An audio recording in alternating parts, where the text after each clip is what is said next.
பாருங்க சிங்கம், இந்த சிலிண்டரு விலை உயர்வு, பெட்ரோல் தட்டுப்பாடு இப்படின்னு சொல்லிட்டு சமூக வலைதளங்களில் ஒரு இது போச்சு. அது நம்மளுக்கு தேவை கிடையாது. இப்போ அந்த இதனால எல்லாத்துக்கும் ஒரு நல்லது நடந்திருக்குது. ஒரு நல்ல விஷயந்தான். என்ன விஷயம்னு கேட்குறீங்களா? வீடியோவை ஸ்கிப் பண்ணாமல் ஃபுல் வீடியோ வாட்ச் பண்ணுங்கள். வீடியோக்கு லைக் போடுங்க. அது என்ன நல்ல விஷயம்னு நீங்கள் தெரிஞ்சுக்கணுமா? எங்கள் சேனலை சப்ஸ்கிரைப் பண்ணிக்கோங்க, சரிங்களா? இந்த சிலிண்டர் விலை உயர்வுனால சிலிண்டர் கிடைக்காது, அந்த நாட்டுக்கு போர் நடக்குது அப்படின்ட்டு சொன்ன பொருளில் அந்த நாட்டுக்கு போர் தான் நடக்குது. அதனால் நம்மளுக்கு சிலிண்டர் கிடைக்காது, பெட்ரோல் கிடைக்காது அப்படின்னு சொல்லிட்டு ஒரு பொருளைய சமூக வலைதளங்களில் கிளப்பி விட்டாங்க. சிலிண்டர் விலை உயர்வு அது என்னமோ உண்மைதான். ஆனால் பெட்ரோல் வந்து கிடைக்காதுன்னு யாருமே சொல்லலை. பெட்ரோல்லாம் வந்துக்கிட்டு தான் இருக்குது, இறங்கிட்டு தான் இருக்குது, விற்றுக்கிட்டு தான் இருக்குது. ஆனால் இப்போ அந்த பொருளினால என்னன்னு தெரியல, பெட்ரோல் பங்க்கு படையெடுத்து நோக்கி போயிட்டு வாங்கிக்கிட்டு இருக்காங்க. கேனு டெம்போ நொறுக்கிக்கிட்டு இருக்காங்க. பெட்ரோல் பங்கு வந்து நிற்க இடம் இல்லை.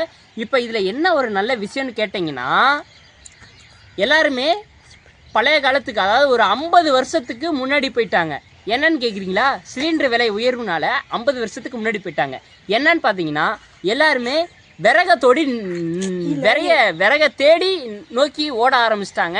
ஏன்னா எல்லாருமே விறகடுப்புக்கு மாறிட்டாங்க. அடுப்பை வச்சு எரிக்க கிளம்பிட்டாங்க. விறகை தேடி விறகை வெட்ட ஆரம்பிச்சிட்டாங்க.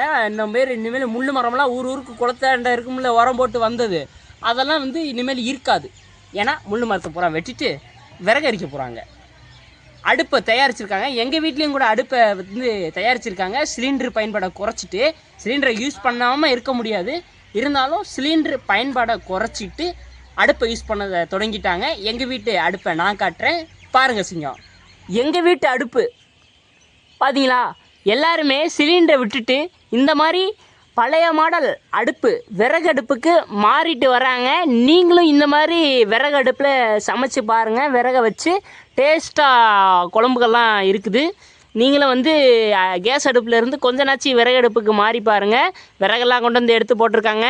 விறகு அடுப்புக்கு மாறி பாருங்கள். அனைவரும் இப்போ வந்து இந்த விறகை நோக்கி, இந்த விறகு அடுப்பை நோக்கி தான் ஓடிக்கிட்டு இருக்காங்க. இந்த விறகடுப்பை நம்ம காசு போட்டு தான் வாங்கணும்னு கிடையாது.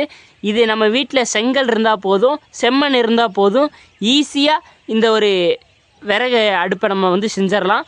விறகு அடுப்பு எப்படி செய்கிறது அப்படின்னு சொல்லிட்டு தெரிலனா கமெண்ட் பண்ணுங்கள். நம்ம விறகு அடுப்பை கூட ஒரு அடுப்பை செய்வோம். இந்த அடுப்பு பார்த்திங்கன்னா நேற்று தாங்க செஞ்சது. நேற்று செஞ்சு அப்படியே சாணியை மொழுகி மேலே வந்து இப்போ ஒரு பையன் சும்மா இல்லாமல், எங்கள் வீட்டுக்கு வர குட்டி பையன் சும்மா இல்லாமல் அந்த அடுப்பு மேலே கோலம்லாம் போட்டு விளாண்டுருக்காங்க. சரிங்களா சிங்கம்? அடுத்த வீடியோவில் சந்திக்கிற சிங்கம். வரட்டா?